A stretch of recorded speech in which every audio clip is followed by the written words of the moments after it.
that 90 to 95% of the church doesn't understand its foundations, has never realized what are its foundations. They have never actually sought to understand upon what is the church built. What are the foundational doctrines of the church? What are the foundational doctrines that we have to realize in our lives? Okay, without this fundamental data in your life, you will never be able to know who you are. You will never be able to know what you are supposed to do, what you are expected to do. Okay, so just come to Romans chapter 6, verse 11. Just read the first word. It says, likewise you must. Okay, likewise you must. Likewise means, just as all these things have been spoken, now put that into application. So whatever has been said, now put that into practice. So whatever has been revealed or whatever has been spoken about, now put that into application. That is what comes, that is where reckoning comes. So without knowing, you can never reckon. Okay, what you know is what you are. Okay, if you do not know, you will not know who you are. Okay, many of us have accepted Christ, but we are still carrying our old nature. We are still carrying our old behavior. We are still carrying our old attitudes. We are still carrying our old hurts. Yes or no? In my childhood this happened, and in my days this happened, and that happened in my life. If you are carrying all that in your life, even after you have accepted Christ, that means you have not really understood who you are in Christ. Okay, how much of the old life you carry in your thoughts and in your life, and how much of that old life is influencing your decisions today? Why? It is because you still know what had happened to you before you came to Christ, but you do not know what has happened to you when you have come into Christ. Are you able to understand? So until unless you don't understand what it signifies who you are in Christ, you will still be living your old life. That's it, in Christianity. And therefore you will not be able to find how great is the goodness of God in Christ. Okay, there are 3 times Paul repeats the word know in Romans chapter 6, verse 1 to 10. One is in verse 3. Romans chapter 6, verse 3. He says, do you not know that all of us who have been baptized into Christ Jesus were baptized into his death? Okay, the thing is, that means I do not know something. Why is it that I am not able to realize what Paul realized? It is because I do not know something. Paul knows something, I don't know that thing. What is that thing? It is that you have been baptized into Christ Jesus. You have been baptized into his death.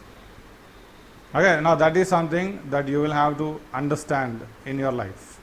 Just look at Romans chapter 5, verse 17. Before we came into Christ, we were in Adam.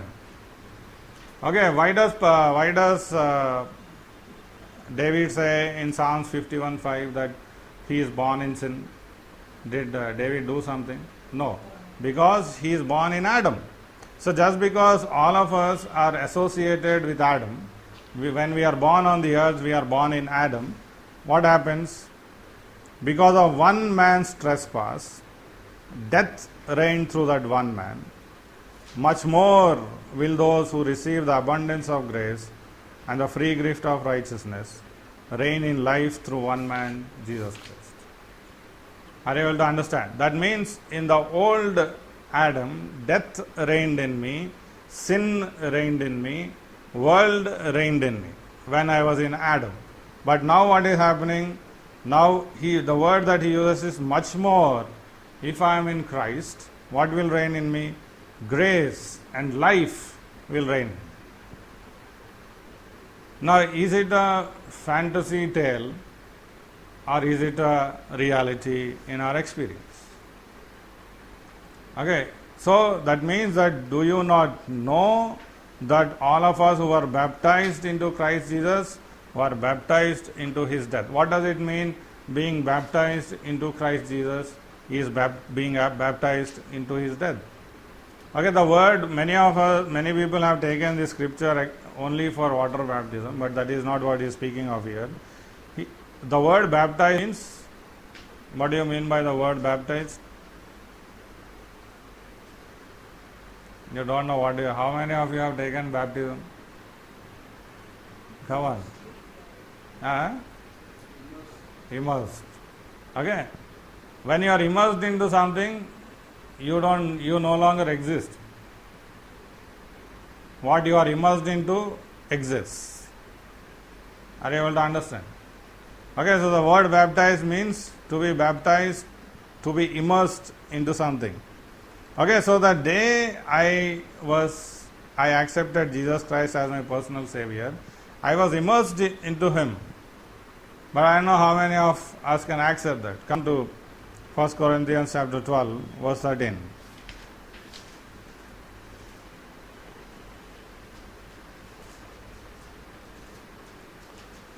First Corinthians.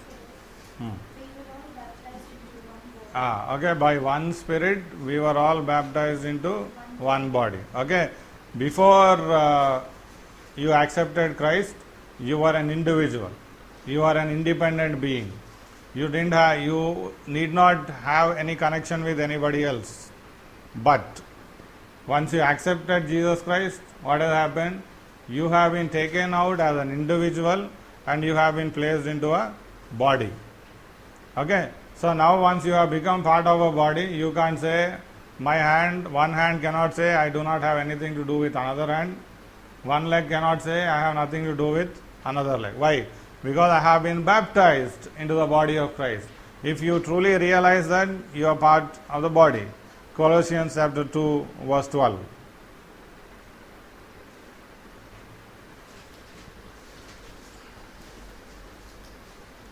Colossians chapter. You are buried with him into baptism. Yeah. Okay, so when Jesus Christ was put to death and buried, you are put to death and buried with him. You know, when you came into existence, what are your dates of birth? Can you tell me? What is your date of birth? Can anybody say? You will say that my birthday was either 80s or 90s or 70s. Any 60s available here, I don't know. But your spiritual history or your spiritual journey started 2000 years ago. You know that? You came into existence spiritually 2000 years ago. You are being put to death with Christ on the cross. Okay, that is where your spiritual journey began. When Jesus was being put to death, you are being put to death. Now just imagine, was Jesus dying for his sins? For whose sins was he dying? For my sins. What was the penalty he was paying? Death. Okay, come to Romans chapter 8, verse 3.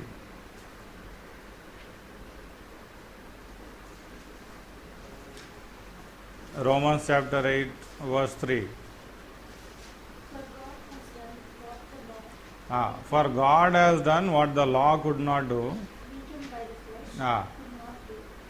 Sending his own Son in the likeness of sinful flesh for sin, he condemned sin in the flesh, in order that the just requirement of the law might be fulfilled in us. Yeah. Okay, so what did God do? He condemned sin in the flesh of Jesus Christ. What does that mean? Condemning, the word condemning means what? What do you understand by the word condemn? You don't know what is the meaning of the word condemn? Destroy the very existence. Okay, no, that is not condemn. Condemn means destroy the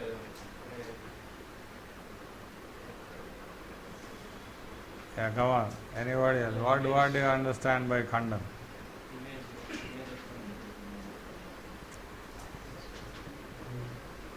of Hey, you can share with me, sir. I am asking.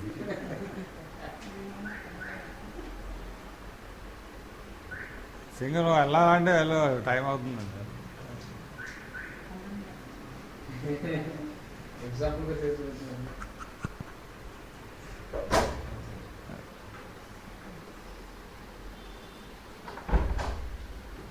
Okay, condemn means to be made useless. Okay, to be declared useless. To be declared powerless. So what did God do in the flesh of Christ?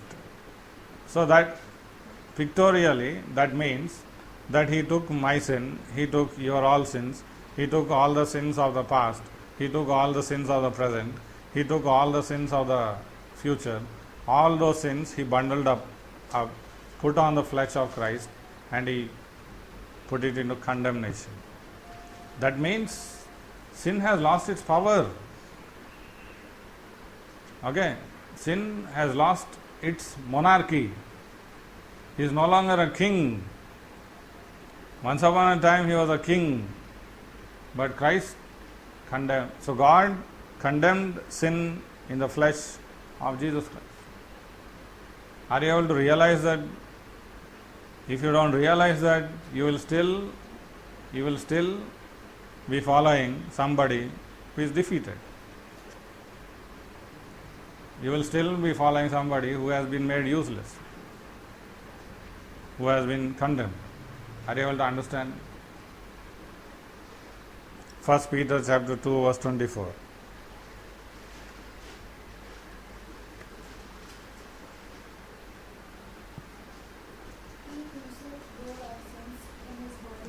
He himself bore our sins. That's very important.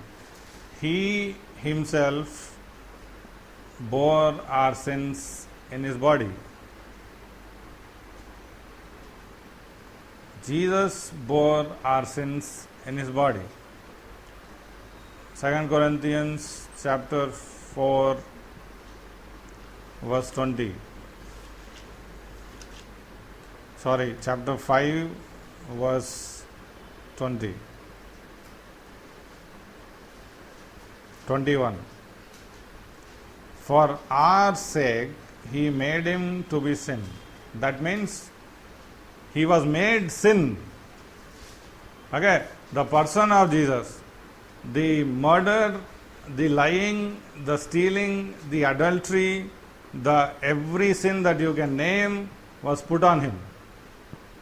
Are you able to understand? These were all in my account. Okay, these were all in me, but they were put on him. If you don't know this, if you don't really understand its importance in your life, you will never be able to come out on the power of sin in your life. Verse 6, Romans chapter 6, verse 6. We know, okay, that's what he is saying. Paul is saying, first he says, do you not know? Now he is speaking about what he knows.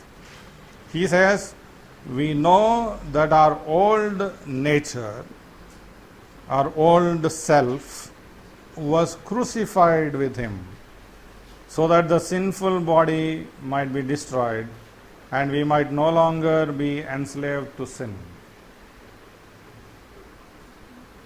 Okay, so that we may no longer be enslaved to sin.